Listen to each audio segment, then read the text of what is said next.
Hello everyone, welcome to channel learn with ease. आज का topic है हमारा बैंक रिकंसिलिएशन स्टेटमेंट का, जो कि आपको बहुत टफ और डिफिकल्ट लगता है, एकदम पहाड़ के जैसे। इसको बहुत इजी करना चाहते हो, इसका सीक्रेट जानना चाहते हो कि इसको इजीली कैसे सॉल्व किया जाए, तो जानो, मेरे साथ एंड तक बने रहना, ताकि आपको ये सीक्रेट पता चल जाए और आप बीआरएस का क्वेश्चन चुटकियों में सॉल्व करो और फुल मार्क्स स्कोर करो। तो सबसे पहले ऑनलाइन सेशंस के लिए आप मुझे इस नंबर पर व्हाट्सएप कर सकते हो और टेलीग्राम पर आप मुझे फॉलो भी कर सकते हो। तो आप समझो, कैश बुक। कैश बुक जहां पर आपने बैंक कॉलम बनाया है, वहां पर आप वो सारी ट्रांजैक्शंस करते जा रहे हो जो आपको चेक मिला और आपने बैंक में जमा किया। जो चेक आपने पेमेंट के लिए इशू किया, वो सारी ट्रांजैक्शंस आपने कैश बुक के बैंक के कॉलम में दिखाई, और एंड में यही बैंक कॉलम आपका एक बैलेंस शो करता है, जो बताता है कि आपके बैंक में पैसा है या नहीं है। करेक्ट। इसी तरह से बैंक में अगर आपने अकाउंट मेंटेन किया, बैंक में अगर आपने अकाउंट खोला, तो वो भी आपको एक पासबुक देते हैं, जिसमें वो बताते हैं कि उनके अकॉर्डिंग आपने कितना पैसा जमा किया, कितना पैसा निकाला और आपका कितना बैलेंस है। अब यहाँ पर जब आपने कैश बुक देखी, कैश बुक के बैंक कॉलम में आपका बैलेंस आ रहा है इतना, और पासबुक खोली तो आपका बैलेंस आ रहा है इतना, जबकि मैच करना चाहिए था। जो चेक आपने जमा करने के लिए भेजा, वो बैंक में जमा होना चाहिए था। जो पेमेंट के लिए चेक इशू किया, वो बैंक से निकलना चाहिए था, पेमेंट होनी चाहिए थी। ऐसा क्यों नहीं हुआ? दोनों का बैलेंस सेम क्यों नहीं आ रहा?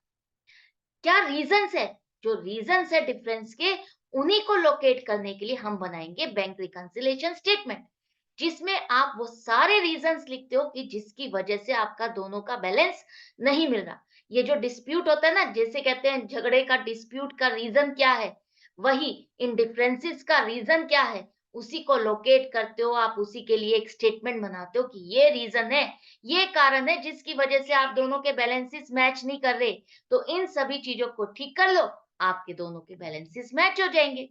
तो अब देखते हैं कुछ इंपॉर्टेंट पॉइंट्स, वो क्या है। अगर ये समझ लिए, तो आप आधा चीज तो आप समझ ही चुके हो। तो समझो, कैश बुक जहां पर आप बैंक कॉलम मेंटेन कर रहे हो, और वहां पर अगर आपका डेबिट साइड का टोटल ज्यादा होता है, तो वो हो जाता है आपका डेबिट बैलेंस। और डेबिट बैलेंस का मतलब है पॉजिटिव। पॉजिटिव, बैंक में पैसा जमा है, आपके बैंक में बैलेंस है। और अगर आपके क्रेडिट साइड का टोटल ज्यादा है, तो आपका हो जाएगा नेगेटिव बैलेंस, मतलब कि बैंक में पैसा जमा नहीं है, बल्कि आपने बैंक से पैसा ज्यादा निकाला हुआ है। एक तरह से बैंक का लोन है, बैंक ओवरड्राफ्ट है। इसी तरह से पासबुक। पासबुक में अगर आपका डेबिट बैलेंस है, तो घंटी बज जाएगी, अलार्म बज जाएगा, ये नेगेटिव है।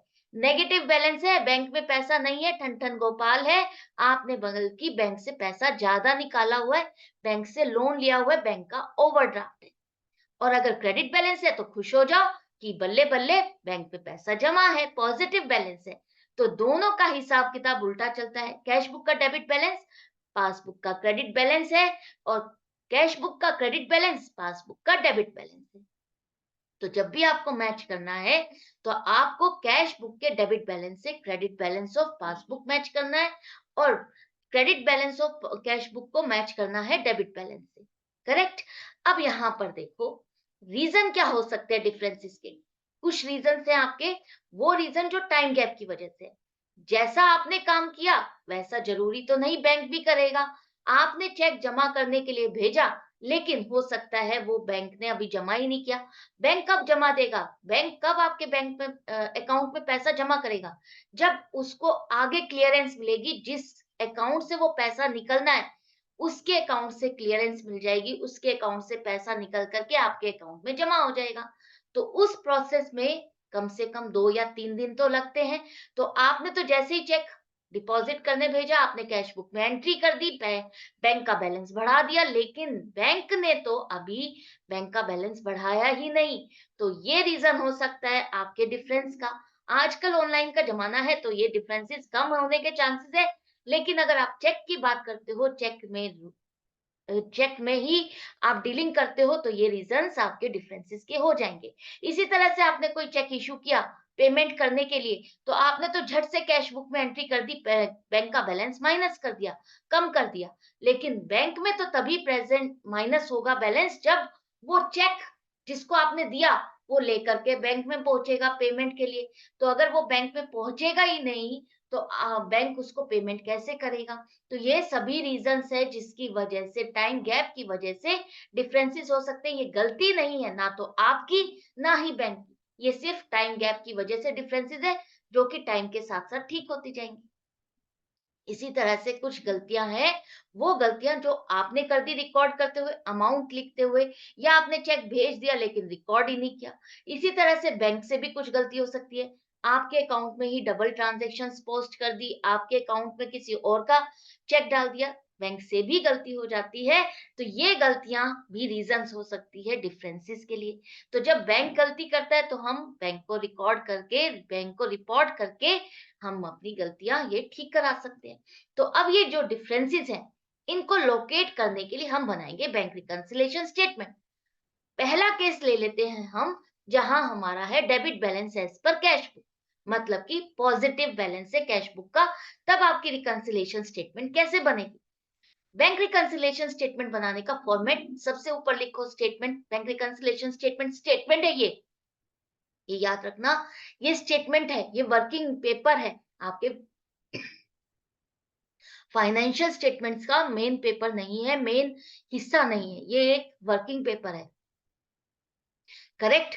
और यहां पर आप लिखोगे एज ऑन, कौन सी डेट को आप बना रहे हो, वो जो डेट आप यहां पर लिख रहे हो ये उस डेट तक का हालचाल आपको बता रहा है, ना तो उसके बाद का बताएगा और ना ही उससे कभी और बहुत ज्यादा पहले का बताएगा। इस पेपर को आप सिर्फ इसी दिन तक का यूज कर सकते हो, इसी दिन तक के लिए आप ले सकते हो कि आपके अकाउंट्स में, आपकी कैश बुक और पासबुक में जो डिफरेंस आ रहा है वो रीजन इन सब कारणों के लिए वजह से है, इस तारीख तक।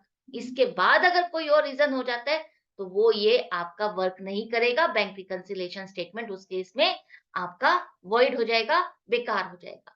तो आपको ये डेट याद रखनी है, इस डेट, ये जो डेट लिखोगे यही वो कट ऑफ पॉइंट है जहां तक आपको चेकिंग करनी है। आप कोई चीज मैच करने लगते हो तो एक एक पॉइंट डिसाइड कर लेते हो ना, हाँ इस यहां तक हम मैच करेंगे, यहां तक हम देखते हैं कि तुमने क्या किया और हमने क्या किया, तभी हम मैच करते हैं ना। एक कट ऑफ पॉइंट लेते हैं, तो वो कट ऑफ पॉइंट, वो डेट आपको यहाँ पर लिखनी है और उस डेट के अकॉर्डिंग आपको वर्किंग करनी है। यहाँ ये समझ में आ गया।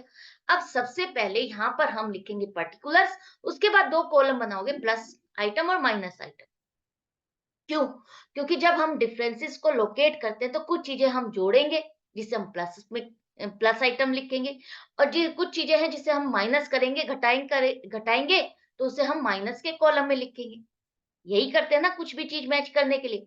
तो सबसे पहले आप एक चीज और समझो कि आपको जब क्वेश्चन दिया जाएगा, क्वेश्चन में क्या दिया जाएगा, आपको दोनों बुक्स के बैलेंसेस नहीं दिए जाएंगे, कैश बुक और पासबुक दोनों के बैलेंस नहीं मिलेंगे, आपको दोनों में से एक का बैलेंस मिलेगा और एक को लेकर के आपको दूसरे तक पहुंचना है। जैसे हम अपने चाइल्डहुड में पजल सॉल्व करते थे ना, रास्ता निकालते थे, इस रूट से जाएंगे तो हम यहाँ तक पहुंच जाएंगे, वो छोटे से छोटा रूट क्या है उस तक पहुंचने का, एक एक हिंट को सॉल्व करते हुए हम पहुंच जाते थे। उसी तरह से यहाँ पर आपको ये एक पॉइंट दिया है, साथ में कुछ क्लूज दिए हैं, डिफरेंसेस के लिए क्लूज दिए हुए हैं, वो पॉइंट्स दिए हैं जिसकी वजह से डिफरेंस है। तो आपको उन क्लूज को सॉल्व करते हुए उस एंड पॉइंट तक पहुंचना है। तो यहाँ पर अगर कैश बुक का बैलेंस है तो एंड में जो आंसर आएगा वो पासबुक का बैलेंस होगा, और अगर यहाँ पर डेबिट बैलेंस है मतलब कि पॉजिटिव बैलेंस है, तो जरूरी नहीं है कि एंड में भी आपका पॉजिटिव ही आए। ध्यान रखना, जैसे जैसे हम सॉल्व करेंगे क्वेश्चन एग्जांपल्स के साथ आपको समझ में आएगा। तो यहाँ पर देखो, सबसे पहले debit balance as per cash book, मतलब कि पॉजिटिव बैलेंस जिसे आप प्लस के कॉलम में लिखोगे सबसे ऊपर। इसके बाद जो रीजंस है, जितने भी रीजंस है उनको हम लिखते जाएंगे, लोकेट करते जाएंगे जो जो आपको क्वेश्चन में दिया है। जैसे कि check issued but not yet presented for payment. अब यहाँ पर आपको कैश बुक दी हुई है, कैश बुक का बैलेंस दिया हुआ है और आपको पहुंचना है पासबुक तक, तो आपको सोचना किसके हिसाब से, हम जब मैच करने लगते हैं, किसी को अपना फ्रेंड बनाने लगते हैं, किसी को किसी के जैसा बनना चाहते हैं तो हम उसी को कॉपी करते हैं ना, उसी के स्टाइल को, उसके ड्रेसिंग वे को, सब चीजें उसकी हम कॉपी करते हैं ना। उसी तरह से हमारे पास जो हम हैं, हम बनना क्या चाहते हैं? हम पासबुक बनना चाहते हैं। हम पासबुक के बैलेंस तक पहुँचना चाहते हैं, तो हम वैसा ही काम करेंगे जैसा पासबुक ने किया है। ये बात समझ में आ गई? तो आप क्वेश्चन को झट से सॉल्व कर लोगे। तो यहाँ पर अगर आपको कैश बुक का बैलेंस दिया है, तो अब आपको कहना मानना है पासबुक का, पासबुक के जैसा बनने के लिए जैसा पासबुक में लिखा है, वैसा-वैसा करने के लिए आपको क्या करना है, प्लस या माइनस वही सोचना है। तो अब आपने चेक इश्यू किया, पेमेंट करने के लिए चेक इश्यू कर दिया। आपने तो कैश बुक में से बैलेंस माइनस कर दिया, लेकिन वो चेक बैंक में अगर प्रेजेंट ही नहीं हुआ, but not yet presented for payment, तो इसका मतलब क्या है? पासबुक में तो वो माइनस ही नहीं हुआ। पासबुक में बैंक ने उसको माइनस नहीं किया। तो बैंक ने जब माइनस नहीं किया, तो हमें क्या करना है? पासबुक तक पहुंचना है। तो बैंक बैंक ने पासबुक में माइनस नहीं दिखाया, तो हमको भी माइनस नहीं दिखाना, और माइनस नहीं दिखाने के लिए हमको क्या करना होगा? हमने तो माइनस कर दिया ना ऑलरेडी। हमने माइनस कर दिया, पासबुक ने माइनस नहीं किया, तो हमको वापस से इसको ऐड करना होगा पासबुक जैसा बनने के लिए, क्योंकि पासबुक ने तो माइनस किया ही नहीं। कैश बुक ने माइनस कर दिया, पासबुक ने माइनस नहीं किया। तो अब हम क्या करेंगे? ये माइनस वाला इफेक्ट जो कैश बुक का है वो हटाना है। उसको हटाने के लिए हम क्या करेंगे? जो माइनस किया था वापस ऐड कर दो। करेक्ट? अब देखो, कुछ चेक्स हैं जो आपके बैंक में डायरेक्टली आपके कस्टमर्स जमा कर देते हैं। तो यहाँ पर आपने कैश बुक में तो एंट्री की ही नहीं। कैश अगर चेक बैंक में जमा हो जाएँगे, डायरेक्टली डेटर्स जमा कर देंगे, तो उसका मतलब क्या है? कि बैंक में आपका पैसा जमा हो गया, पासबुक में पैसा बैलेंस बढ़ गया। बैंक ने तो आपका चेक जमा दिखा दिया ना जब डायरेक्टली उसके अकाउंट में जमा हो गया। लेकिन इस बात की आपको खबर ही नहीं है, तो कैश बुक में आपने तो इसको रिकॉर्ड ही नहीं किया। तो अब कैश बुक में रिकॉर्ड नहीं किया, पासबुक में बैलेंस बढ़ गया, पासबुक में इसकी रिकॉर्डिंग आ रही है। तो हमें पासबुक के अकॉर्डिंग सोचना है, पासबुक कह रहा है रिकॉर्ड करा है, तो आपको भी इसको रिकॉर्ड करना है। रिकॉर्ड करने के लिए हमें भी बैलेंस बढ़ाना होगा, तो हम इसको ऐड कर देंगे। इसके बाद dividend and interest collected by the bank. अब ये डिविडेंड या इंटरेस्ट जो भी है, बैंक ने आपके बिहाफ पर कलेक्ट किया है, डायरेक्टली कंपनीज ने आपने आपके अकाउंट में जमा कर दिया। तो बैंक का बैलेंस पासबुक में क्या होगा? बढ़ जाएगा। लेकिन इसकी खबर आपको नहीं है, आपने इसको कैश बुक में रिकॉर्ड ही नहीं किया। तो बैंक बैलेंस आपका बढ़ा हुआ है पासबुक में, तो बैंक ने आपका पैसा जमा दिखाया है और आपने नहीं दिखाया, तो हमको पासबुक के अकॉर्डिंग चलना है, तो पासबुक के अकॉर्डिंग आप भी इसको ऐड करोगे, प्लस करके दिखाओगे। तो प्लस के कॉलम में लिखोगे। इस तरह से interest allowed by bank not recorded in the cash book. अब यहाँ पर बैंक कई बार हमारे बैंक बैलेंस पर इंटरेस्ट देता है, हमें इनकम देता है ना, जितना हमारा सेविंग का या अकाउंट का बैलेंस चलता जाता है, तो बैंक उस पर हमें इंटरेस्ट देता है। वो इंटरेस्ट उसने हमारे अकाउंट में, पासबुक में वो इंटरेस्ट की इनकम हमारे अकाउंट में क्रेडिट साइड पे दिख रही है। हमने कैश बुक में रिकॉर्ड ही नहीं की, क्योंकि हमें पता ही नहीं है। हमें पता तो तब चलेगा ना जब हमें पासबुक मिलेगी, पासबुक में हम देखेंगे। अब आपने ये रिकॉर्ड नहीं की, बैंक का बैलेंस आपका बढ़ा हुआ है इस इंटरेस्ट की वजह से। तो इंटरेस्ट पासबुक में बढ़ा हुआ है, आपने नहीं बढ़ाया, तो हम मैच करने के लिए क्या करेंगे? हम भी बढ़ा देंगे, ऐड कर देंगे। इसी तरह से cheques paid into bank but omitted to be entered in the cash book. अब आपने कोई चेक बैंक में जमा करने के लिए भेज दिया, लेकिन उसको कैश बुक में रिकॉर्ड ही करना भूल गए। अब ये चेक आपने जमा करने के लिए भेज दिया और रिकॉर्ड नहीं किया कैश बुक में, लेकिन बैंक में अगर ये पहुंच गया, तो ये तो बैंक ने अगर बैलेंस बढ़ा दिया, उसका चेक क्लियर हो गया, तो बैंक का बैलेंस पासबुक में बढ़ जाएगा। लेकिन आप अगर भेजना ही भूल गए, तो इसमें बैंक की क्या, नहीं भेजना भूले नहीं हो, आप रिकॉर्ड करना भूले हो। Omitted to be entered in the cash book, आपने कैश बुक में इसकी एंट्री नहीं की। तो इसकी एंट्री अगर हम कर देंगे तो हमारी करेक्ट हो जाएगी ना। तो बैंक का बैलेंस बढ़ा हुआ है, कैश का बैलेंस नहीं बढ़ा, एज इट इज वहीं स्टैंड कर रहा है, तो हम क्या करें? हम भी इसको बढ़ा देते हैं। जैसा पासबुक आगे बढ़ती जा रही है, हम भी आगे बढ़ते जा रहे हैं, हम भी प्लस कर देंगे, तो हमारा भी करेक्ट हो जाएगा। इसी तरह से any wrong credit given by bank in the passbook, अगर बैंक ने कोई गलती कर दी है, बैंक ने गलती से हमारे अकाउंट में पैसा जमा कर दिया, तो वो क्या है? वो बैंक की गलती है, लेकिन हमें तो कहना मानना ही पासबुक का है। चाहे उसने गलती की है या नहीं गलती की है, हमें उसके अकॉर्डिंग ही वर्क करना है।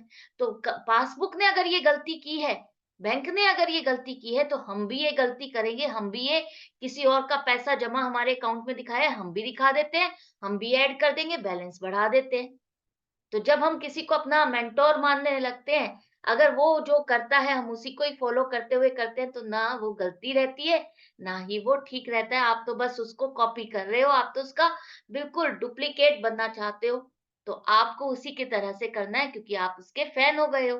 तो इसी तरह से आपको भी यही करना है, कैश बुक को पासबुक जैसा बनाना है, तो आपको वही-वही करना है जैसा पासबुक में प्लस की साइड पे लिखा हुआ है, प्लस जो-जो उसने किया है, वही-वही हम भी प्लस करते जाएँगे। इसी तरह से यहाँ पर कुछ चीज़ें हमको अब माइनस भी करनी, जैसे कि आपने चेक जमा करने के लिए भेजे, check deposited but not yet credited by bank. यहाँ पर वो चेक बैंक में जमा ही नहीं हुए। जैसा कि मैंने आपको बताया टाइम गैप की वजह से डिफरेंसेस आएँगे। आपने चेक जमा करने भेजा, आपने कैश बुक में बैंक का बैलेंस बढ़ा दिया, लेकिन बैंक में अभी ये चेक क्लियर ही नहीं हुआ क्योंकि वो टाइम पीरियड खत्म ही नहीं हुआ, वो 3 दिन का पीरियड अभी बीच में रहता है। तो वो पासबुक में वो अमाउंट आ ही नहीं रही जमा में, तो अब क्या करें?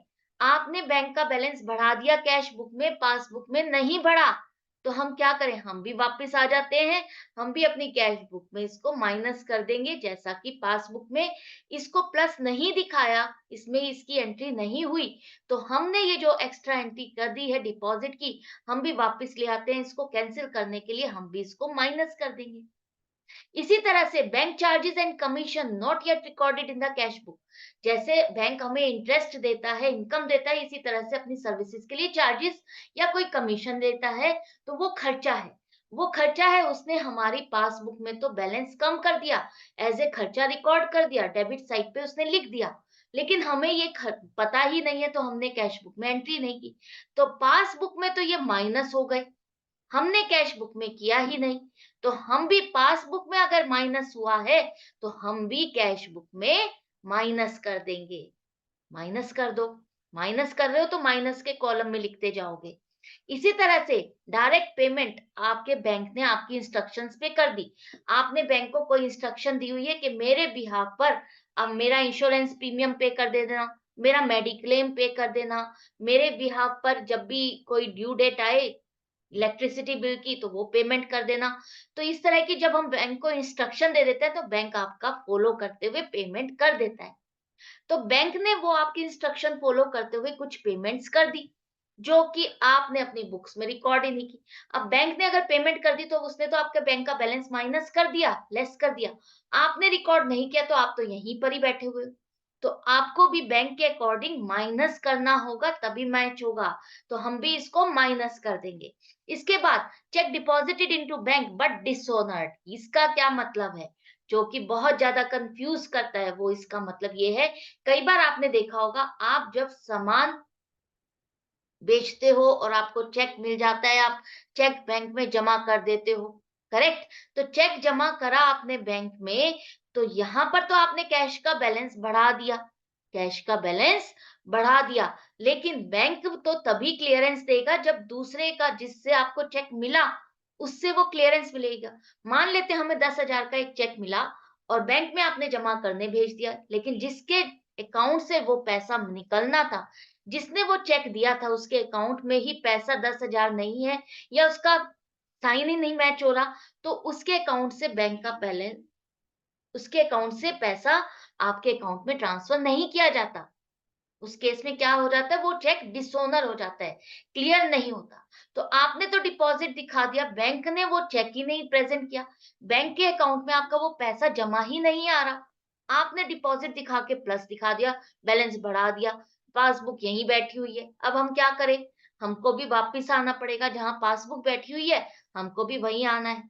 तो हमको आने के लिए वहीं पर ही हमको भी ये चेक माइनस करना होगा, क्योंकि ये चेक आपका डिसोनर हो गया, जमा ही नहीं हुआ, कैंसिल हो गया, तो आपको भी इसको हटाना होगा। इसी तरह से cheque issued but omitted to be recorded in the cash book, मतलब कि कोई पेमेंट के लिए आपने चेक इश्यू कर दिया, लेकिन वो बैंक में आपने चेक इश्यूड, लेकिन आपने अपनी कैश बुक में रिकॉर्ड नहीं किया। बात समझ रहे हो?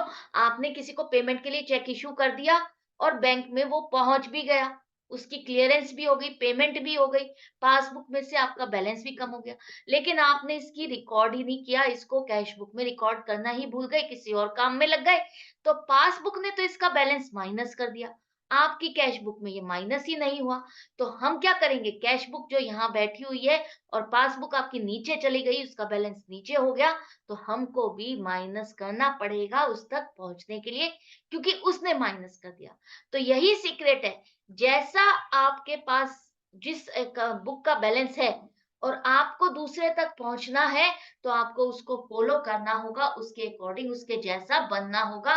जैसा उसने प्लस किया आपको भी प्लस करना है, जैसे उसने माइनस किया वैसे ही आपको माइनस करना है। इसी तरह से अगर बैंक ने हमारी पासबुक में कोई रॉन्ग एंट्री दिखा दी है, रॉन्ग डेबिट, गलती से किसी और का पैसा माइनस कर दिया, गलती से हमारे हमारी पासबुक में से बैलेंस कम कर दिया, अननेसेसरीली हमने तो कोई चेक इश्यू ही नहीं किया और अननेसेसरीली हमारे अकाउंट से पैसा कम दिखा दिया। तो जो गलती बैंक ने की है, हमको भी वही गलती करनी होगी, क्योंकि पासबुक कह रही है, तो हमको उसको फॉलो करना होगा, तो हम भी इसको माइनस कर देंगे। अब जो प्लस माइनस करने के बाद, प्लस और माइनस करने के बाद जो भी बैलेंस आएगा वो आपको लिखना है। अब यहाँ पर जो टॉप सीक्रेट है, आप यहाँ तक तो पहुंच गए, ये तो आपको पता चल गया कि ये कैश बुक का बैलेंस है, तो यहाँ नीचे आपका पासबुक का बैलेंस आएगा और पासबुक का जो बैलेंस आएगा वो जरूरी नहीं यहाँ डेबिट है, मतलब कि यहाँ पॉजिटिव है तो यहाँ पर भी पॉजिटिव बैलेंस, क्रेडिट बैलेंस ही आएगा, बिल्कुल भी नहीं, ऐसा बिल्कुल भी पॉसिबल नहीं है। ऐसा ज़रूरी नहीं है, डेफ़िनेट नहीं है कि यहाँ डेबिट है तो यहाँ क्रेडिट आएगा, यहाँ क्रेडिट है तो यहाँ डेबिट आएगा, बिल्कुल भी नहीं। वो डिपेंड करता है आपके कौन से कॉलम का बैलेंस ज़्यादा आ रहा है, कौन से कॉलम का टोटल ज़्यादा आ रहा है। तो सीक्रेट ट्रिक समझ लो कि यहाँ पर आपको डेबिट लिखना है या क्रेडिट लिखना है, कैसे समझोगे? अगर आपकी प्लस के कॉलम का टोटल ज़्यादा है, माइनस के कॉलम से प्लस के कॉलम का टोटल ज़्यादा है, तो इसका मतलब क्या है? फ़ेवरेबल बैलेंस आएगा, फेवरेबल पॉजिटिव बैलेंस आएगा और पासबुक का पॉजिटिव बैलेंस मतलब कि क्रेडिट बैलेंस लिखोगे यहाँ पर। इसी तरह से अगर आपके माइनस के कॉलम का टोटल ज्यादा है, इसका मतलब अनफेवरेबल बैलेंस आएगा और अनफेवरेबल बैलेंस मतलब कि negative balance as per passbook आपको दिखाना है, तो वो है आपका debit balance as per passbook होगा। तो ये आपको ध्यान रखना है कि कौन से कॉलम का टोटल ज्यादा आ रहा है या कम आ रहा है। दूसरी बात जो बहुत इंपॉर्टेंट है, जो आप स्टूडेंट्स सबसे ज्यादा मुझे कमेंट सेक्शन में लिख करके भेजते भी हो, पूछते भी हो, तो समझो ये हमारा एक वर्किंग पेपर है, जिसमें हम प्लस माइनस करके एक बैलेंस निकाल रहे हैं, चेक कर रहे हैं। ये आपके फाइनेंशियल स्टेटमेंट्स नहीं है, इसका कोई पर्टिकुलर फॉर्मेट भी नहीं है। ये सिर्फ हम अपने कन्वीनियंस के लिए बना रहे हैं। तो अगर जो एंड में जो आपके पास बैलेंस आएगा वो आपका आंसर है। ये जो डिफरेंस आप लिखोगे वो डिफरेंस आप यहाँ इसके साथ यहाँ पर भी लिख सकते हो। प्लस अगर पॉजिटिव फेवरेबल बैलेंस आ रहा है तो आप यहाँ लिखो, कहीं पर भी लिखो, आपका वो आंसर है। जरूरी नहीं है प्लस बैलेंस प्लस आंसर आ रहा है, पॉजिटिव आ रहा है तो आपको यहाँ ही लिखना है, माइनस बैलेंस आ रहा है तो आपको यहीं लिखना है। बुक में जो आपको डीके गोयल का फॉर्मेट दिया हुआ है, डीके गोयल ने जो आपको फॉर्मेट दिया है, वो आपको सिर्फ समझाने के लिए दिया है कि यहाँ इस अनफेवरेबल का मतलब है नेगेटिव बैलेंस, तो आप माइनस के कॉलम में लिखो और प्लस के कॉलम में लिखा है इसका मतलब फेवरेबल बैलेंस है। वो सिर्फ समझाने के लिए दिया है आपको ताकि समझ में आ जाए। करेक्ट है, उसमें आपके मार्क्स डिडक्ट नहीं होंगे अगर आपने यहाँ नहीं लिखा, यहाँ नहीं लिखा। आप डायरेक्टली सिर्फ यहाँ लिखो कि आपका balance as per passbook debit है या क्रेडिट। आपने यहाँ पर बता तो दिया कि डेबिट लिख रहे हो तो अनफेवरेबल है और क्रेडिट लिख रहे हो तो फेवरेबल बैलेंस है। ये जो डेबिट क्रेडिट लिख रहे हैं इसका मतलब ही यही है कि हम बता रहे हैं उनको कि फेवरेबल है या अनफेवरेबल है। उसके बाद यहाँ पर अमाउंट लिखो कि आपका इतना बैलेंस है। करेक्ट। तो अब देखते हैं इसको एक एग्जांपल के साथ। यहाँ पर हमारे पास कैश बुक का बैलेंस है, नमन की कैश बुक का बैलेंस जो कि 40,960 रुपए है। 40,960 रुपए का बैंक का बैलेंस है। अब यहाँ पर आपको ना लिख दिया है कि डेबिट है या क्रेडिट है, कुछ भी नहीं लिखा। जब कुछ भी नहीं लिखा तो हम यही मान के चलेंगे ये डेबिट बैलेंस है। एक बात याद रखना, ये दूसरी टिप आपके लिए कि जब भी बैंक बैलेंस के साथ आपको नहीं दिया हो कि ये आपका डेबिट है या क्रेडिट है, तो आप फेवरेबल बैलेंस लेके चलोगे। कैश बुक है तो डेबिट बैलेंस और पासबुक है तो क्रेडिट बैलेंस। तो यहाँ कैश बुक का बैलेंस दिया हुआ है 40,960 रुपए। कुछ रीजंस दिए हैं आपको, डिफरेंसेस के आपको बनाना है रिकंसिलिएशन स्टेटमेंट, लेकिन डेट कौन सी दी है? 31 मार्च 2017। तो यही वो कट ऑफ डेट है जिसको आपको यहाँ पर सबसे ऊपर लिखना है। यही वो कट ऑफ डेट है जिस डेट तक आपको चेक करना है कि आपके चेक जमा हुए या नहीं हुए, आपके पेमेंट निकली या नहीं निकली बैंक से। तो इसी डेट से चेक करना है, इसी डेट तक आपको चेक करना है। आपको इसके बाद की कोई भी पेमेंट हो रही है, जमा हो रही है, नहीं हो रही, आपको उससे मतलब नहीं है। बस इस एंड पॉइंट तक आपको चेक करना है। तो फर्स्ट आपका जो 40,960 रुपए का debit balance as per cash book है, पॉजिटिव है तो प्लस के कॉलम में लिखो फटाफट। इसके बाद नेक्स्ट ट्रांजैक्शन, एक एक ट्रांजैक्शन को पिक करते जाओ, सारी मिक्स नहीं करना। एक एक को पिक करो और एक एक को सोचो। इसके लिए हम कैश बुक का बैलेंस है, हमें कहाँ पहुंचना है? पासबुक के बैलेंस तक। तो हमें सोचना है इसके लिए पासबुक में क्या किया गया है, पासबुक ने इसके लिए क्या किया होगा, उसी तरह से हमको करना है। तो बैंक चार्जेस 100 रुपए के जो कि आपने कैश बुक में एंटर नहीं किए, 31 मार्च 2017 तक हमने ये बैंक चार्जेस कैश बुक में एंटर नहीं किए। जब आपने पासबुक से मैच किया तो आपको पता चला इतने बैंक चार्जेस हैं जो कि हमने कैश बुक में रिकॉर्ड नहीं किए। तो पासबुक में अगर बैंक चार्जेस आ रहे हैं, इसका मतलब पासबुक ने हमारे बैंक के बैलेंस को कम कर दिया। तो हम क्या करें? हमने तो कैश बुक में इसको रिकॉर्ड ही नहीं किया। तो हम भी पासबुक ने जैसे माइनस किया है, हम भी इसको क्या करेंगे? लेस करेंगे। Bank charges not yet recorded in the cash book, और माइनस करना है तो माइनस के कॉलम में लिखोगे 100 रुपए। तो दो चीजों का अलग अलग गैप बना करके लिखोगे, ऐड करने के लिए ऊपर, लेस करने के लिए नीचे, गैप बना करके लिखना। करेक्ट। इसके बाद दूसरा आपका आ रहा है कि आपका एक डेटर है 2,000 रुपए की पेमेंट उसने आपके अकाउंट में डायरेक्टली जमा कर दी। यहाँ पर आपके बैंक अकाउंट में 2,000 रुपए का चेक डेटर ने, कस्टमर ने डायरेक्टली जमा कर दिए, जिसकी आपने बैंक कैश बुक में एंट्री नहीं की। अब पासबुक ने इसके लिए क्या किया? उसके अकाउंट में उसको चेक मिला, उसने आपके अकाउंट में पैसा जमा कर दिया, आपके बैंक का बैलेंस बढ़ा दिया। और कैश बुक में क्या है? कैश बुक में तो हमने एंट्री नहीं की, हम यहाँ बैठे हैं, पासबुक यहाँ से यहाँ आ गई 2,000 पर। तो हम क्या करें? हम भी इसको बढ़ा देते हैं, हम भी ऐड कर देते हैं। Check received by the bank directly from the customer, 2,000 रुपए प्लस कर दो। जैसा पासबुक ने किया हम भी कर देते हैं। उसके बाद चेक्स टोटलिंग, मतलब कि इतने रुपए के चेक, 12,980 रुपए के आपने चेक इशू किए, मतलब पेमेंट करने के लिए चेक दिए किसी को, और आपने कैश बुक में रिकॉर्ड कर दिए, लेकिन ये बैंक में प्रेजेंट ही नहीं हुए। जिसको आपने ये चेक काट के दिए, वो अभी बैंक में पहुंचे ही नहीं पेमेंट के लिए। तो अब बैंक क्या करेगा? बैंक के पास पहुंचे ही नहीं तो बैंक आपके अकाउंट से पैसा किसको देगा निकाल के? उसने किसी को दिया ही नहीं। तो पासबुक में तो ये पैसा माइनस हुआ नहीं। आपने जैसे ही चेक इशू किया, आपने माइनस कर दिए। पासबुक यहाँ है और आपने चेक इशू किया तो आप तो यहाँ पहुंच गए, नीचे पहुंच गए। पासबुक यहाँ है, कैश बुक यहाँ पहुंच गई। हमें पासबुक तक पहुंचने के लिए क्या करना होगा? हमें भी वापस ये जंप लगानी होगी। हमने जो पैसा माइनस किया हम वापस ऐड कर देंगे। ऐड कर दो, check issued but not yet presented for payment. हमें सिर्फ इतना सोचना है कि पासबुक ने क्या किया है। पासबुक ने इसे माइनस नहीं किया, तो हमने जो इसको माइनस किया वापस हटा दो, इसको वापस ऐड कर दो। ऐड कर दो 12,980 रुपए। पूरे ही चेक प्रेजेंट नहीं हुए, जितने चेक आपने इशू किए थे कोई भी चेक प्रेजेंट नहीं हुआ, तो हम वापस सारा पैसा ऐड कर देंगे। इसके बाद एक बिल है 6,900 का, discounted with the bank is entered in the cash book without recording the discount charges of ₹800। पहले तो ये समझो बिल क्या है, डिस्काउंटेड क्या है, इसका मीनिंग क्या है। जब आप किसी को सामान उधार पे बेचते हो, वो आपका डेटर है, और वो डेटर अगर आपको एक रिटर्न नोट लिख कर दे देता है, एक पेपर पे लिख कर दे देता है, एक कमिटमेंट दे देता है, एक प्रॉमिस कर देता है कि मैं आपको ये पेमेंट जो मुझे आपको करनी है, वो मैं आपको इतने दिन में कर दूंगा। करेक्ट। तो वो आपका क्या बन जाता है? Bill of exchange. Bills receivable अगर आपको मिला है, आपका वो डेटर है, डेटर ने आपको दिया है, तो वो आपके लिए क्या है? एसेट है। Bill of exchange bills receivable है, तो आपने क्या किया? आपने कहा ये तो 30 दिन बाद पेमेंट करेगा और आप अपने बैंक के पास गए, बैंक आपको इसके लिए सर्विसेज़ देता है। बैंक कहता है ठीक है, कोई बात नहीं, ये बिल, ये प्रॉमिस नोट मैं अपने पास रख लेता हूँ, ये बिल्स रिसीवेबल, बिल बीआर मैं अपने पास रख लेता हूँ और उसके बिहाफ़ पर तुमको पैसे दे देता हूँ। तो हमने क्या किया, अपना बीआर बैंक के पास रखवाया, बैंक को दे दिया और बैंक ने उस पर हमको पेमेंट कर दी, जो भी पेमेंट उसको देनी थी। लेकिन अब बैंक ऐसे ही तो नहीं देगा ना, बैंक हमारा कोई वो इतना अच्छा भी नहीं है ना, बैंक भी तो कुछ कमाने के लिए बैठा है। वो अगर आपको पैसे दे रहा है, तो वो भी तो कुछ कमाना चाहेगा। तो वो अपनी सर्विसेज़ के लिए आपसे कुछ चार्जेज़ लेता है।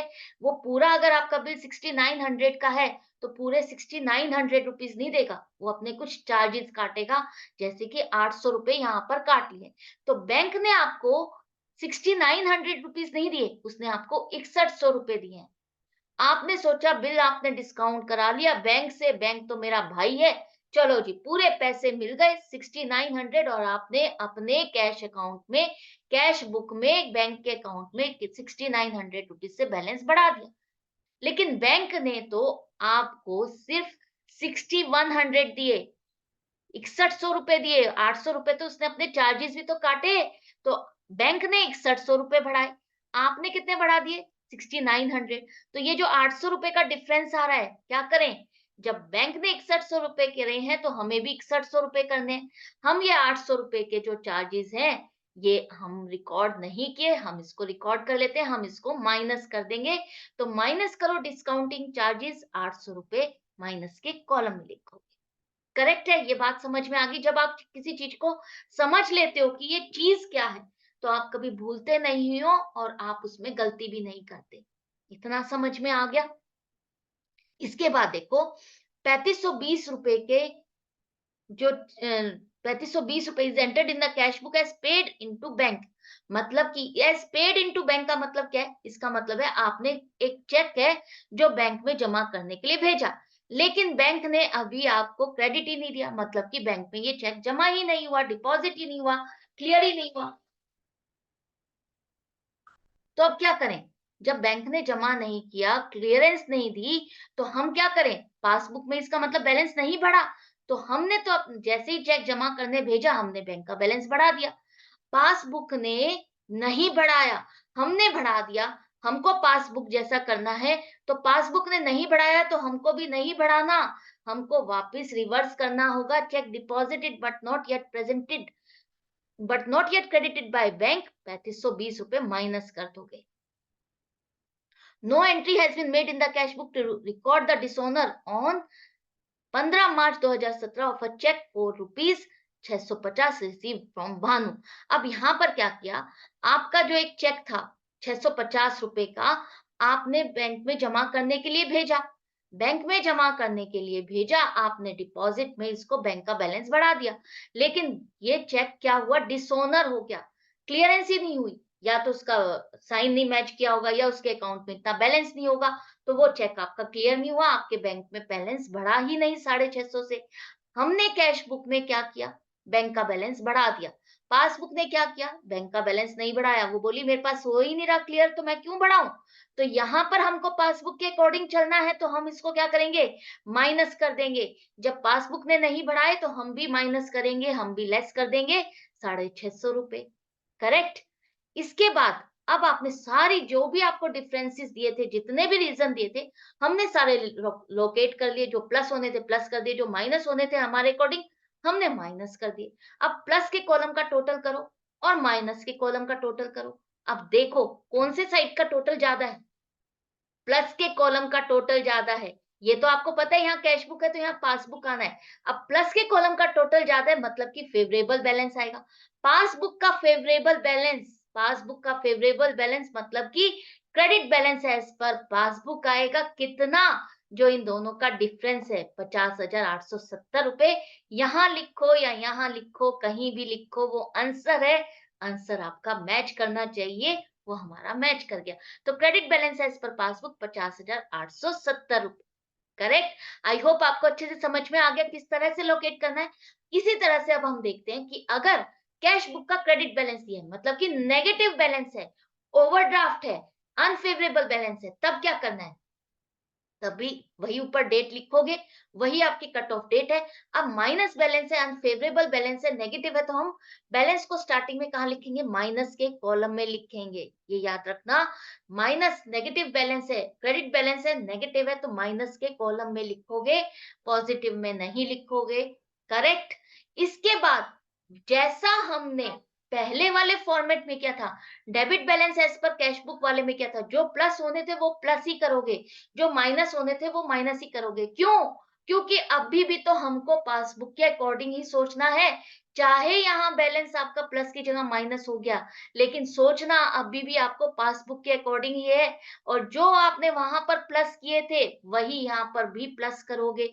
पासबुक में अगर ये प्लस हुआ है तो हम प्लस करेंगे, पासबुक ने अगर इसको प्लस नहीं किया तो हम इसको माइनस कर देंगे। तो जो मैं अभी आपको समझा चुकी हूँ लास्ट वाले केस में वही चीज है, सेम है। सिर्फ आपको यहाँ पर देखना है माइनस बैलेंस है तो माइनस के कॉलम में लिखोगे, और एंड में वही चीज रिपीट कर रही हूँ। जरूरी नहीं यहाँ पर credit balance as per cash book लिखा है तो यहाँ पर आपका debit balance as per passbook आएगा। डेबिट या क्रेडिट कुछ भी आ सकता है, वो डिपेंड करता है आपकी एंट्रीज पर। इसको देखते हैं एग्जाम्पल के साथ। यहाँ पर आपके पास कैश बुक का बैलेंस आ रहा है, क्लियरली लिखा है बैंक ओवरड्राफ्ट 2500 रुपए, मतलब कि credit balance as per cash book है। साथ में रीजंस दिए, हमको बैंक रिकंसिलिएशन स्टेटमेंट बनानी है, लेकिन डेट कौन सी है? डेट है 30 जून 2014, ये वो कट ऑफ डेट है। इसके बाद की ट्रांजेक्शन से हमें कोई मतलब नहीं है। 30 जून के बाद 1 जुलाई को क्या हुआ, हमें कोई मतलब नहीं है। हमें देखना है 30 जून तक हमारा क्या बैलेंस है और क्या रीजंस है, कौन से चेक जमा हुए, कौन से नहीं हुए, वही मैच करने हैं। तो सबसे पहले आपका नेगेटिव बैलेंस है तो माइनस के कॉलम में लिखो 2500 रुपए। अब कैश बुक का बैलेंस है, पासबुक तक पहुंचना है, तो हमको कहना मानना है पासबुक का।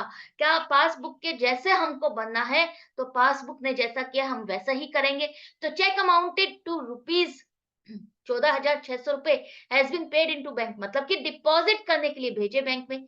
But of these only 12,200 were credited in the passbook up to 30 June. 30 जून तक हमें देखना है कितने चेक जमा हुए।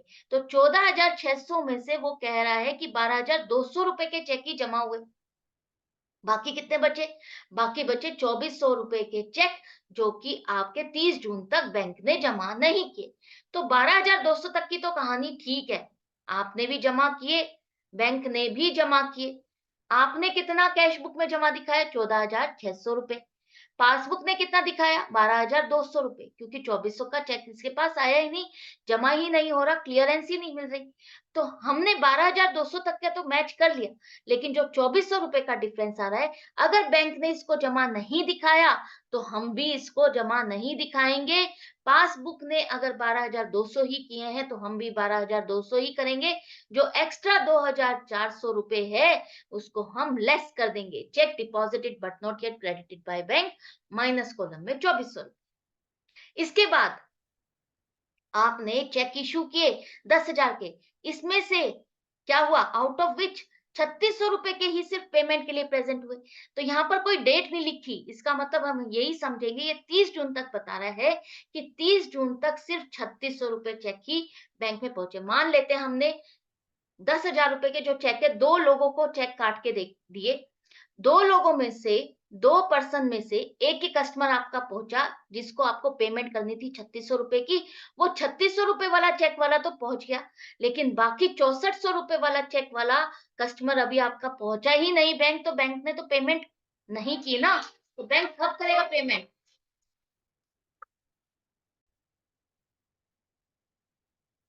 तो 3,600 रुपए के तो चेक पहुंच गए बैंक में और बैंक ने उसकी पेमेंट भी कर दी।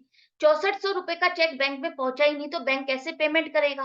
हमने क्या किया, हमने तो जैसे ही चेक इशू किए अपने बैंक का बैलेंस कम कर दिया। चेक कैश बुक में 10,000 रुपए कम हुए, पासबुक में सिर्फ 3,600 रुपए ही कम हुए। तो अब हम क्या करें? पासबुक में सिर्फ 3,600 रुपए ही कम हुए हैं तो हमको भी सिर्फ 3,600 रुपए ही कम करने हैं, 10,000 नहीं। तो हम 3,600 तक तो ठीक है, बाकी का जो डिफरेंस 6,400 रुपए का है, वो 6,400 रुपए बैंक ने कम नहीं किए, हमने कम कर दिए, तो हम वापस इसको क्या करें? ऐड कर देंगे, तभी तो पासबुक के साथ मैच करेगा। तो पासबुक में जो 6400 रुपए माइनस नहीं हुए आप प्लस कर दो, प्लस के कॉलम में लिखो 6400 रुपए। आई होप आपको समझ में आ गया। जब यहाँ पर 2-2 चेक की बात होती है, ज़्यादा अमाउंट की बात होती है और कम क्लियरेंस की बात होती है, तो आपको इस तरह से चेक करना है कि आप दोनों में सिमिलैरिटी किस पॉइंट तक है। चेक कितने का था, आपने कितना किया, बैंक ने कितना किया, कितने का डिफरेंस है, वो डिफरेंस आपने किया, बैंक ने नहीं किया, तो आप भी नहीं करोगे, आप भी इसको वापस ऐड कर दोगे। अब यहाँ पर एक चेक है 500 रुपए का, which he had debited to bank account was not sent to bank for collection by mistake। अब यहाँ पर हमने क्या किया, a cheque of rupees which he had debited to bank account, हमने कैश बुक में तो एंट्री कर दी है, 500 रुपए का चेक रिसीव किया, हमने सोचा ये डिपॉजिट करने के लिए हम भेज रहे हैं, हमने कैश बुक में बैलेंस बढ़ा दिया 500 रुपए का, लेकिन उस चेक को भेजना ही भूल गए, आपके वो वहीं पर ही ड्रॉर में ही रखा रह गया, आप भेजना ही भूल गए, तो बैंक में पहुंचा नहीं, तो बैंक आपका बैलेंस 500 रुपए से कैसे बढ़ाएगा। तो यहाँ क्या हुआ, कैश बुक में 500 रुपए से आपने बैलेंस बढ़ा दिया, पासबुक में बैलेंस नहीं बढ़ा, तो हम क्या करें, बैंक ने बैलेंस नहीं बढ़ाया, तो हम भी क्या करेंगे, माइनस कर देंगे, लेस कर देंगे, 500 रुपए से माइनस कर दो।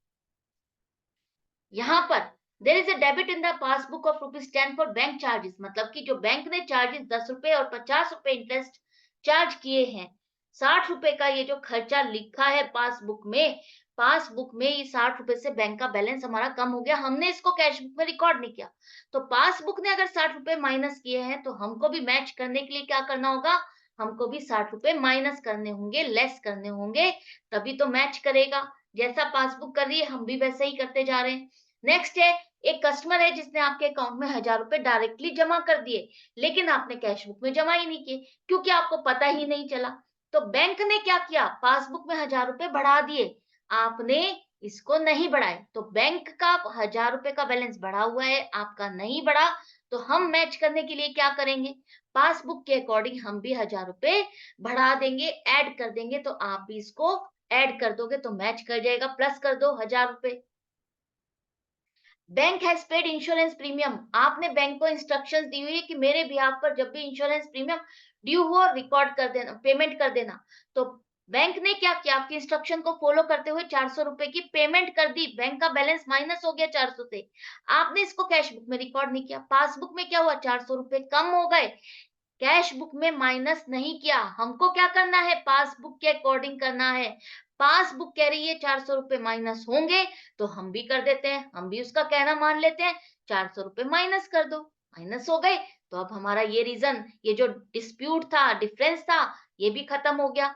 इसके बाद क्या हुआ, सारे रीजंस खत्म हो गए, सारे डिफरेंसेस खत्म हो गए, प्लस करने वाले प्लस कर दिए, माइनस करने वाले माइनस कर दिए, अब हमारा मैच करना चाहिए, अब कोई डिफरेंस नहीं रहना चाहिए, अब कोई डिस्प्यूट नहीं रहना चाहिए, यही करते हो ना। तो यहाँ पर अब प्लस के कॉलम का टोटल करो, माइनस के कॉलम का टोटल करो, अब आप बताओ किस कॉलम का टोटल ज्यादा है, प्लस के कॉलम का टोटल ज्यादा है, तो क्या बैलेंस आएगा आपका, फेवरेबल या अनफेवरेबल, फेवरेबल बैलेंस आएगा, पासबुक का फेवरेबल बैलेंस मतलब कि credit balance as per passbook कितना, जो इन दोनों का डिफरेंस है 1540 रुपए, कहाँ लिखे, यहाँ लिखो, यहाँ लिखो, कहीं भी लिखो, आंसर आपका करेक्ट होगा, फुल मार्क्स डेफिनेटली मिलेंगे, कोई आपके मार्क्स नहीं काट सकता, क्योंकि ये हमारा आंसर है। दो आपने सिचुएशन समझ ली। अब बारी आती है पासबुक की। अगर आपकी पासबुक में डेबिट बैलेंस है, पासबुक में डेबिट बैलेंस का मतलब क्या है, अनफेवरेबल बैलेंस है, पासबुक कह रही है कि आपका बैंक का ओवरड्राफ्ट है, आपने बैंक से पैसा ज्यादा निकाला हुआ है, एक तरह से बैंक का लोन चल रहा है। अब इस केस में क्या करेंगे, वही फॉर्मेट वही है, ऊपर डेट आपको देखनी है, कट ऑफ डेट क्या है, किस डेट तक आपको चेक करना है। इसके बाद जो चेंज आएगा वो चेंज ये है कि अब आप यहाँ लिखोगे debit balance as per passbook, मतलब कि अनफेवरेबल है तो माइनस के कॉलम में। अब तक जो हमने प्लस किए थे, हमको क्या करने हैं, वो माइनस करने हैं। क्यों, क्योंकि जो पासबुक का बैलेंस हमारे पास दिया गया है, अब पासबुक को कहना मानना होगा कैश बुक का, पासबुक को बनना होगा कैश बुक जैसे, जैसा हमने कैश बुक में किया है वैसा ही हमको पासबुक में चेंजेस लाने होंगे, वैसा ही हमको सोचना होगा, जैसा कैश बुक में हुआ है वही हमको पासबुक को भी बनाना होगा। तो अगर कोई चीज हमने कैश बुक में ऐड की है, तो वो पासबुक में भी ऐड करनी होगी। तो जो अभी तक हमने समझा था, वही उसी चीज का उल्टा करना है। कैसे? देखो, check issued but not yet presented for payment, इसका क्या मतलब है? आपने चेक इशू किए, लेकिन पेमेंट के लिए प्रेजेंट नहीं हुए, तो क्या होगा? आपने तो चेक जैसे ही इश्यू किए, कैश बुक में एंट्री कर दी, बैंक का बैलेंस माइनस कर दिया, लेकिन बैंक में नहीं पहुंचे तो बैंक ने तो माइनस नहीं किए। तो कैश बुक ने माइनस कर दिए, लेकिन पासबुक ने माइनस नहीं किए। तो हम क्या करें? हमको किसका कहना मानना है?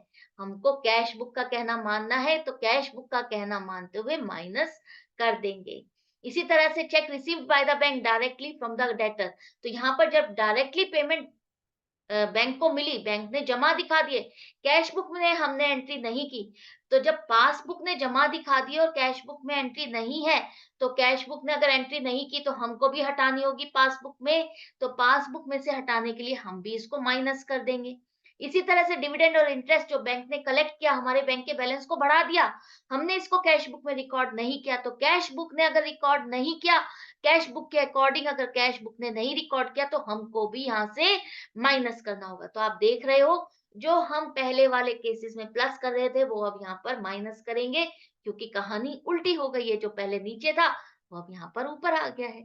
इंटरेस्ट अलाउड बाय बैंक, अब यहाँ पर जो बैंक ने हमको इनकम दी थी, इंटरेस्ट की इनकम, वो बैंक ने हमारा बैलेंस बढ़ा दिया था, हमने कैश बुक में रिकॉर्ड ही नहीं किया। तो कैश बुक में रिकॉर्ड नहीं है, तो हमको भी ये बैलेंस, ये इनकम हटानी होगी, माइनस करनी होगी। इसी तरह से जो चेक आपने जमा करने के लिए भेजे, लेकिन कैश बुक में एंटर नहीं किए, बेशक आपकी गलती है, लेकिन पासबुक को भी ये आपकी गलती करनी होगी। आपके जैसे ही उसको भी माइनस करना होगा। बेशक उसने आपके बैंक में वो पैसा जमा दिखा दिया है, आपने नहीं रिकॉर्ड किया, आप भूल गए रिकॉर्ड करना, तो पासबुक को भी मैच करने के लिए माइनस करना होगा। इसी तरह से अगर बैंक ने कोई रॉन्ग क्रेडिट दिया है, किसी का गलत पैसा जमा दिखा दिया आपके अकाउंट में, आपके अकाउंट में जमा पैसा आ रहा है, लेकिन वो आपका नहीं है, तो कैश बुक में तो हमने गलती की नहीं है, तो गलती ही बैंक की है, तो सुधार तो बैंक को ही करना होगा, तो बैंक को ही माइनस करने होंगे। क्रेडिट बैलेंस दे रहा है, बैंक अगर आपके बैलेंस अकाउंट में क्रेडिट करता है, इसका मतलब वो जमा कर रहा है। इसी तरह से चेक आपने डिपॉजिट किया, लेकिन बैंक ने उसको क्रेडिट ही नहीं किया, बैंक ने उसको क्लियर ही नहीं किया। लेकिन कैश बुक ने तो हमने तभी एंट्री कर दी, जैसे ही हमने चेक भेजा जमा करने के लिए, हमने कैश बुक में बैंक का बैलेंस बढ़ा दिया। पासबुक में ये बैलेंस बढ़ा ही नहीं, लेकिन हमको कैश बुक के अकॉर्डिंग करना है, तो हम इसको ऐड कर देंगे। Bank charges and commission, passbook में माइनस है, लेकिन कैश बुक में हमने रिकॉर्ड नहीं किया, तो पासबुक को भी वापस से ऐड करने होंगे। तुमने माइनस कैसे कर दिया? कैश बुक में हमने नहीं किया, कैश बुक के जैसे बनना है, तो आपको भी प्लस करना होगा। इसी तरह से डायरेक्ट पेमेंट अगर बैंक ने कर दी, बैंक का बैलेंस माइनस कर दिया, कैश बुक में हमारी एंट्री नहीं है, तो हमको भी बैंक की पासबुक को वैसा ही बनाना होगा, हमको वो पेमेंट हटानी होगी। अगर वो पेमेंट हटा देंगे, तो हमारा इसका मतलब बैलेंस मैच कर जाना चाहिए। इसके बाद check deposited into bank but dishonoured, अब आपने चेक जमा करने भेजा, आपने कैश बुक में एंट्री कर दी, बैंक का बैलेंस बढ़ा दिया, वो चेक ही डिसऑनर हो गया, क्लियर ही नहीं हो रहा, तो बैंक ने आपका बैलेंस बढ़ाया ही नहीं। लेकिन अब कैश बुक कह रही है बढ़ाना है, तो बढ़ाना ही होगा, आपको उसका कहना मानते हुए प्लस दिखाना ही होगा। इसके बाद चेक इशूड, आपने चेक पेमेंट के लिए काट के दे दिया, लेकिन रिकॉर्ड ही नहीं किया, तो बैंक में तो वो चेक पहुंच गया, बैंक ने पेमेंट भी दिखा दी, बैलेंस भी कम कर दिया। आपने रिकॉर्ड नहीं किया कैश बुक में, कैश बुक ने बैंक का बैलेंस माइनस ही नहीं किया, घटाया ही नहीं। तो अब हम क्या करें? हमने तो सही करते हुए भी हमको कैश बुक का मानना पड़ेगा, कैश बुक ने नहीं माइनस किया, तो हमको भी वापस ऐड करना होगा। तो ये सभी रीजंस आपको इसी तरह से चेक करने हैं। जो यहाँ दिया हुआ है, दूसरे तक पहुँचने के लिए आपको उसके जैसा बनना है, उसका कहना मानना है, उसने जैसा-जैसा किया आपको वैसा-वैसा करना है। बैंक ने अगर गलती से आपके अकाउंट में से पैसा काट लिया, डेबिट कर दिया, खर्चा दिखा दिया, तो वो बैंक की गलती है, बैंक को उसको सुधार करना होगा। हमने कैश बुक में ये एंट्री नहीं की, तो वापस ऐड कर दोगे। तो एंड में आपका यहाँ पासबुक का बैलेंस है, तो कैश बुक का बैलेंस आएगा, प्लस आएगा या माइनस आएगा वो डिपेंड करता है, डेबिट आएगा या क्रेडिट आएगा वो आपके इन दोनों कॉलम में से किसका बैलेंस ज्यादा है वो डिपेंड करता है। तो एग्जांपल के साथ समझो, यहाँ पर आपको दिया गया है कि ए का ओवरड्राफ्ट है एज पर पासबुक 20,000 रुपए 31 दिसंबर को। 31 दिसंबर को आपकी पासबुक में ओवरड्राफ्ट का बैलेंस आ रहा है 20,000 रुपए। स्टेटमेंट कब बनानी है? 31 दिसंबर 2014। ये कट ऑफ डेट मिल गई, रीजंस आपको पता चल गए। आज चलो शुरू कर देते हैं। डेट यहाँ पर मिल गई आपको 31 दिसंबर 2014। 1 जनवरी 2015 को क्या हुआ हमें कोई मतलब नहीं, हमें इस तारीख तक देखना है। Debit balance as per passbook मतलब कि नेगेटिव अनफेवरेबल, तो यहाँ माइनस के कॉलम में लिखो 20,000 रुपए। उसके बाद क्या डिफरेंस है? 30 दिसंबर को हमने क्या किया, चेक इशू कर दिए 80,000 के, जिसमें से of which cheques worth rupees 15,000 only had been encashed up to 31 December. मतलब कि जो हमने चेक 80,000 के काट के दिए थे, हमने कैश बुक में क्या किया, 80,000 से बैलेंस कम कर दिया। बैंक में पहुंचा सिर्फ एक चेक 15,000 का, और 15,000 से ही पासबुक में बैलेंस कम हो गया। तो अब ये डिफरेंस कितने का आ गया? 65,000 का डिफरेंस आ गया। कैश बुक ने 80,000 से माइनस किए, पासबुक ने 15,000 से माइनस किए। तो हमको पासबुक को क्या करना होगा? कैश बुक के अकॉर्डिंग करना होगा। अगर कैश बुक ने 80,000 रुपए माइनस किए हैं, तो हमको भी 80,000 ही करने होंगे। 15,000 हमारे माइनस हो चुके हैं, 65,000 का जो डिफरेंस है वही और माइनस कर दोगे तो आपका बैलेंस ठीक हो जाएगा, आपके डिफरेंस खत्म हो जाएंगे। नेक्स्ट है, आपने 6500 रुपए के चेक बैंक में पेड मतलब कि डिपॉजिट करने के लिए भेजे, लेकिन but of these only 2500 has been credited in the passbook. यहाँ पर 6500 में से 31 दिसंबर 2014 तक 2500 रुपए का ही चेक क्लियर हुआ, 2500 रुपए का ही बैलेंस बढ़ा। तो आपने तो जैसे ही डिपॉजिट करने के लिए भेजा, कैश बुक में 6500 रुपए से बैंक का बैलेंस बढ़ा दिया, लेकिन बैंक ने तो सिर्फ 2,500 का ही बैलेंस बढ़ाया, क्योंकि इतना ही क्लियर हुआ। बाकी के 4,000 के चेक वो 31 दिसंबर तक क्लियर नहीं कर पाया। तो डिफरेंस कहाँ रहा है? 4,000 का। कैश बुक 6,500 से बढ़ा रही है, पासबुक 2,500 से बढ़ा रही है। हमको किसका कहना मानना है? हमको कैश बुक का मानना है। कैश बुक ने अगर 6,500 बढ़ाए हैं, तो हम भी 6,500 रुपए ही बढ़ा के दिखाएंगे पासबुक में। 2,500 हम बढ़ा चुके हैं, 4,000 और बढ़ाने हैं, तो 4,000 प्लस कर दो। इसके बाद बैंक चार्जेस 700 रुपए एज इंटरेस्ट ऑन ओवरड्राफ्ट, जो कि हमें इंटीमेशन कब मिली? 2 जनवरी 2015 को। तो ये बैंक चार्जेस पासबुक में आ रहे हैं, 700 रुपए से आपका बैंक का बैलेंस माइनस है। कैश बुक में हमने इसको रिकॉर्ड ही नहीं किया, तो अब क्या करें? कैश बुक ने नहीं किया, पासबुक में 700 रुपए माइनस है, तो हमको कैश बुक के अकॉर्डिंग करना है, तो 700 रुपए वापस प्लस करने होंगे। भी कैश बुक ने नहीं किया तो हम भी नहीं करेंगे। इसके बाद बैंक की पासबुक आपकी क्या दिखा रही है? पासबुक दिखा रही है credit of rupees 2,000 representing rupees 1,400 paid by debtor of a direct into bank and 600 collected direct by bank in respect of interest of A's investment। तो अब ये क्या है? डायरेक्ट डिपॉजिट्स हुए हैं आपके अकाउंट में, आपके बैंक अकाउंट में डायरेक्टली एक कस्टमर ने 2,000 रुपए जमा कर दिए। नहीं सॉरी, 2,000 में 1,400 रुपए तो कस्टमर ने जमा कर दिए, और 600 रुपए का आपको कोई इंटरेस्ट मिला कोई इन्वेस्टमेंट पे, जो कि डायरेक्टली आपके अकाउंट में जमा हो गई। तो बैंक में पासबुक का 2,000 से बैलेंस बढ़ गया, लेकिन कैश बुक में तो हमने कुछ एंट्री नहीं की, हमें पता ही नहीं है। तो कैश बुक में ये एंट्री नहीं है, पासबुक ने 2,000 रुपए बढ़ा दिया। अब हम क्या करें? कैश बुक के अकॉर्डिंग चलना है तो वापिस आ जाओ। कैश बुक के पास पहुंचने के लिए 2,000 रुपए माइनस करने होंगे। 1,400 रुपए जो कस्टमर के डायरेक्टली डिपॉजिट है, और 600 रुपए जो आपकी इन्वेस्टमेंट पर इंटरेस्ट मिला है। तो दोनों अलग अलग दिखाओगे, एक साथ में 2,000 मत दिखाना। तो दोनों अलग अलग दिखाओ, 1,400 रुपए इस तरह से ये, और 600 रुपए इस तरह से, दोनों ही माइनस हो गए क्योंकि हमने कैश बुक में इसको रिकॉर्ड नहीं किया। इसके बाद 3,600 रुपए का cheque has been debited in bank column of cash book. Debited का मतलब है डिपॉजिट दिखाया हमने, 3,600 रुपए जमा कर दिखा दिए, लेकिन हम इसको बैंक में भेजना ही भूल गए।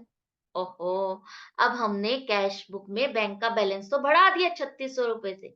अब बैंक की क्या गलती जब उसके पास चेक ही नहीं पहुंचा। लेकिन हमको क्या करना होगा? हमको तो कैश बुक ने जैसा किया वैसे ही करना होगा, बेशक हमें चेक मिला ही नहीं, तो हमको भी यहाँ पर प्लस दिखाना होगा, ताकि हम ये फाइंड कर सके, ताकि हम अगर इसको जमा कर देते हैं तो क्या ये डिफरेंस खत्म हो जाएगा? हाँ, हो जाना चाहिए, क्योंकि हमने सही इफेक्ट लिया है। जो इफेक्ट होना चाहिए प्लस माइनस का वो हमने करेक्टली लिखा। कैश बुक ने जमा दिखाया है तो हमने भी जमा दिखा दिया 3600 रुपए। सारे डिफरेंसेस लोकेट करने के बाद अब बारी क्या आ जाती है, यहाँ पासबुक लिखा है तो नीचे बैलेंस किसका आएगा, कैश बुक का बैलेंस आएगा। फेवरेबल आएगा या अनफेवरेबल, जिस साइड का टोटल ज्यादा है वो आएगा। तो यहाँ पर आपका अनफेवरेबल बैलेंस आएगा, क्योंकि माइनस कॉलम का टोटल ज्यादा है। तो unfavourable balance as per cash book होगा आपका credit balance as per cash book 78,700 रुपए। तो माइनस के साइड पे लिखो या यहाँ लिखो, कुछ फर्क नहीं पड़ता। कोई भी फर्क नहीं पड़ता, यहाँ पर भी लिखोगे तो भी फर्क नहीं पड़ता। इसके बाद 3 केसेस हमने देख लिए। लास्ट केस है, अगर आपकी पासबुक का क्रेडिट बैलेंस है, credit balance as per passbook मतलब कि फेवरेबल बैलेंस, आपके बैंक में पैसा जमा है। उस केस में क्या करना है? वही करना है, वैसे ही करना है। कट ऑफ डेट आपके पास है, उसके अकॉर्डिंग चलना है। लेकिन अब फेवरेबल बैलेंस है तो प्लस के कॉलम में उसका बैलेंस लिखोगे, और जो अभी आपने लास्ट पासबुक वाला केस देखा था, उसके अकॉर्डिंग जो चीज प्लस होनी थी वो प्लस होगी, जो माइनस होनी थी वो माइनस होगी। क्यों? क्योंकि हमको सोचना है कैश बुक के अकॉर्डिंग। कैश बुक ने जिस चीज को प्लस किया है हम भी प्लस करेंगे, कैश बुक ने जिस चीज को माइनस किया है हम भी उसको माइनस करेंगे। अब इसको समझो एक एग्जाम्पल के साथ। यहाँ पर आपकी पासबुक का बैलेंस आ रहा है 25,000। अब डेबिट क्रेडिट कुछ नहीं लिखा, तो मैंने आपको बताया था जब डेबिट क्रेडिट ना लिखा हो तो आप यही लेके चलोगे उस बुक का फेवरेबल बैलेंस। तो पासबुक का फेवरेबल बैलेंस मतलब कि credit balance as per passbook है, डिफरेंसेस ये। अब बनाते हैं रिकंसिलिएशन स्टेटमेंट। डेट आपको 31 मार्च 2017 दी है। यहाँ पर देखो 31 मार्च 2017 को ये बैलेंस है, इसका मतलब इस डेट तक आपको रिकंसिलिएशन स्टेटमेंट बनानी है। इसके बाद क्या हुआ 1 अप्रैल 2017 को क्या हुआ हमें कुछ फर्क नहीं पड़ता, हम उसको नहीं देखेंगे, इग्नोर कर देंगे। तो यहाँ पर फेवरेबल बैलेंस है, फेवरेबल बैलेंस प्लस के कॉलम में लिखो 25,000 रुपए। नेक्स्ट, डिफरेंस किस वजह से है? चेक 20,000 रुपए के आपने बैंक में जमा किए 27 मार्च 2017 को, out of which checks of rupees 5,000 were cleared on 1st April 2017, rest are not cleared. अब इसका मतलब समझो, ये बहुत बड़ा आप लोगों को कंफ्यूज करता है। आप लोग ना पूरा अच्छे से रीड नहीं करते हो। देखो 20,000 रुपए के चेक आपने जमा करने भेजे, तो आपने क्या किया, कैश बुक में 20,000 से बैलेंस बढ़ा दिया। अब 20,000 में से आपका जो चेक एक 5,000 रुपए का वो 1 अप्रैल को जाकर के क्लियर हुआ, और जो बाकी 15,000 के चेक है वो कह रहे हैं वो तो क्लियर ही नहीं हुए, 1 अप्रैल तक वो भी क्लियर ही नहीं हुए। तो हमें देखना है 31 मार्च को क्या पोजीशन है। 31 मार्च को पोजीशन ये है कि ना तो 5,000 का चेक क्लियर हुआ, ना ही 15,000 का। सारे 20,000 के चेक क्लियर ही नहीं हुए, जमा ही नहीं हुए। तो कैश बुक ने तो 20,000 रुपए जमा दिखा दिए, पासबुक ने जमा नहीं दिखाए। तो हमको भी कैश बुक के अकॉर्डिंग जमा दिखाने होंगे, प्लस कर दो, 20,000 रुपए ऐड कर दोगे। नेक्स्ट है, चेक इशू किए आपने 15,000 के, out of which cheques of rupees 3,000 were presented in March, ठीक है, rupees 4,000 on 2 April and rest were not presented. अब यहाँ पर देखो 15,000 के चेक आपने इशू किए, मतलब पेमेंट की, तो कैश बुक में क्या किया आपने, माइनस कर दिए 15,000 रुपए, पूरे माइनस कर दिए। लेकिन बैंक में सिर्फ एक चेक पहुंचा, मार्च के महीने में सिर्फ एक ही चेक पहुंचा 3,000 का, जिससे पासबुक में 3,000 रुपए ही माइनस आ रहे हैं। बाकी के चेक, एक तो आपका अप्रैल में पहुंचा और बाकी की कोई खबर ही नहीं है। मतलब कि 15,000 में से 3,000 रुपए की तो पेमेंट दिखा दी, बाकी के 12,000 आपके क्लियर नहीं हुए। तो कैश बुक में आपने 15,000 से माइनस किए, पासबुक ने आपके सिर्फ 3,000 रुपए ही माइनस हुए हैं। हमको क्या करना है, कैश बुक के अकॉर्डिंग करना है। अगर कैश बुक ने 15,000 माइनस किए हैं तो हमको भी 15,000 ही माइनस करने हैं। 3,000 हम कर चुके हैं, बाकी के 12,000 और माइनस कर दो, लेस कर दो 12,000 रुपए। इसके बाद क्या करना है, 10,000 रुपए आपने चेक जमा करने भेजे बैंक में। अब यहाँ पर क्या हुआ, 28 मार्च को जमा करने भेजे 10,000 के चेक। इसमें से 4,000 का चेक आपका क्लियर हुआ 2 अप्रैल को, और बाकी के डिसऑनर ही हो गए। आपके 10,000 में से एक चेक क्लियर हुआ, 10,000 का आपने कैश बुक में तो बैंक का बैलेंस बढ़ा दिया, लेकिन बैंक में एक चेक 4,000 का क्लियर हुआ, वो भी 2 अप्रैल को, 31 मार्च को नहीं। 31 मार्च आपकी कट ऑफ डेट है, उस डेट तक तो आपके चेक जमा ही नहीं हुआ। बाकी के जो 6,000 है वो तो कैंसल ही हो गए, डिसऑनर हो गए क्योंकि वो मैच ही नहीं कर रहे, उनके अकाउंट से क्लियरेंस ही नहीं मिल रही। तो इसका मतलब क्या 31 मार्च तक आपका एक भी चेक क्लियर नहीं हुआ, एक भी चेक जमा नहीं हुआ। तो कैश बुक में तो 10,000 रुपए जमा दिखाए, पासबुक में कुछ भी नहीं जमा। तो हमको क्या करना होगा? कैश बुक के अकॉर्डिंग हमको भी प्लस दिखाने होंगे 10,000 रुपए। नेक्स्ट है interest on investment collected by bank does not appear in the cash book rupees 800। Passbook में हमने डायरेक्टली जो हमको इंटरेस्ट मिला वो हमने पासबुक में बैलेंस बढ़ा दिया, 800 रुपए से बढ़ा दिया। कैश बुक में रिकॉर्ड नहीं है, तो कैश बुक में रिकॉर्ड नहीं है तो हमको भी कैश बुक के अकॉर्डिंग माइनस करना होगा। 800 रुपए माइनस कर दो। इसके बाद एक बीआर, ये इंपॉर्टेंट है, इसको समझ लो। बीआर वही बिल्स रिसीवेबल 9,000 रुपए का जो कि आप बैंक से डिस्काउंट करा चुके हो, वो डिसोनर हो गया 30 मार्च 2017 को, लेकिन इसकी इंफॉर्मेशन आपको बैंक से नहीं मिली। अब यहाँ पर क्या हो जाएगा? यहाँ पर देखो, सोचो जरा। 9,000 का बीआर आपने बैंक से डिस्काउंट करा लिया, आपको पैसा मिल गया 9,000 रुपए। अब आपकी लाइबिलिटी यहाँ पर बैंक के लिए हो जाएगी। अगर वो जो कस्टमर आपको 30 दिन में जो पेमेंट करने वाला था, उसने कहा था कि मैं 30 दिन में आपको 9,000 रुपए पे कर दूंगा। आपने कहा मैं तो पहले ही पेमेंट बैंक से करा लेता हूँ, आप रुके नहीं, आपने बैंक से पेमेंट ले ली। तो जो कस्टमर था जिससे पेमेंट आपको लेनी थी, वो आपको नहीं दे पाता 30 दिन बाद। तो ये जो पेमेंट आपने बैंक से ले ली, तो बैंक अब उस कस्टमर से पेमेंट लेने वाला था। बैंक को वो पेमेंट उस कस्टमर से नहीं मिली, तो अब बैंक क्या करेगा? वो तो आपके पास आ जाएगा ना, मेरा तो ये खराब हो गया, ये बीआर आपका कैंसिल हो गया, डिसऑनर हो गया, ये आपका कस्टमर ने पेमेंट नहीं की, तो अब आपकी लायबिलिटी हो गई बैंक को देने की। जो पैसा आपने बैंक से ले लिया था, उस एक कागज को दिखा करके बैंक को वापस करना होगा। तो यहाँ पर अब क्या करें? यहाँ पर ये बैंक ने तो डिस्काउंट करके डिसऑनर हो गया, तो बैंक ने तो आपका 9,000 का बैलेंस कम कर दिया, लेकिन आपको इसके बारे में खबर ही नहीं है, तो आपने इसके 9,000 रुपए बैलेंस कम ही नहीं किया। जब ये डिसऑनर हो गया, जैसे चेक डिसऑनर होता है, उसी तरह से बीआर डिसऑनर होता है। तो इसका मतलब जो पैसा आपको मिला था, वो मिला नहीं है, वो कैंसिल हो गया। तो आपको भी यहाँ पर क्या करना होगा? कैश बुक में नहीं है इसकी एंट्री, इसकी एंट्री कैश बुक में नहीं है, तो हम क्या करें? हमको भी प्लस करना होगा। पासबुक ने इसको माइनस दिखाया, कैश बुक ने नहीं दिखाया, तो हम इसको भी वापस ऐड कर देंगे, 9,000 रुपए ऐड कर दो। बैंक ने 1,500 रुपए डेबिट किए और 1,200 रुपए क्रेडिट किए। क्यों किए? बैंक चार्जेस होंगे या कोई इनकम होगी उसके लिए। तो अगर बैंक ने 1,500 रुपए डेबिट कर दिए मतलब आपके बैंक का बैलेंस कम कर दिया। हमने इसको रिकॉर्ड नहीं किया, तो क्या करेगा बैंक? बैंक को भी वापस करना पड़ेगा, माइनस नहीं करेगा बैंक भी। बैंक को भी वापस ऐड करना पड़ेगा, 1,500 रुपए ऐड कर दो। इसी तरह से 1,200 रुपए उसने आपके अकाउंट में जमा दिखाए हैं, हमने तो कैश बुक में दिखाए ही नहीं, हमें पता ही नहीं है। तो पासबुक में 1,200 रुपए बढ़े हुए हैं, कैश बुक में नहीं बढ़े हुए, तो हमको वापस 1,200 रुपए माइनस करने होंगे। ये थे सारे रीजंस। लोकेट करने के बाद टोटल करो, टोटल करने के बाद आपको पता चल जाएगा ये जो कैश पासबुक का बैलेंस है, कैश बुक का बैलेंस आएगा। कैश बुक का बैलेंस फेवरेबल आएगा या अनफेवरेबल? प्लस के कॉलम का टोटल ज्यादा है, फेवरेबल बैलेंस आएगा। Favourable balance as per cash book, debit balance as per cash book. कितना? जो इन दोनों का डिफरेंस है 51,500 रुपए।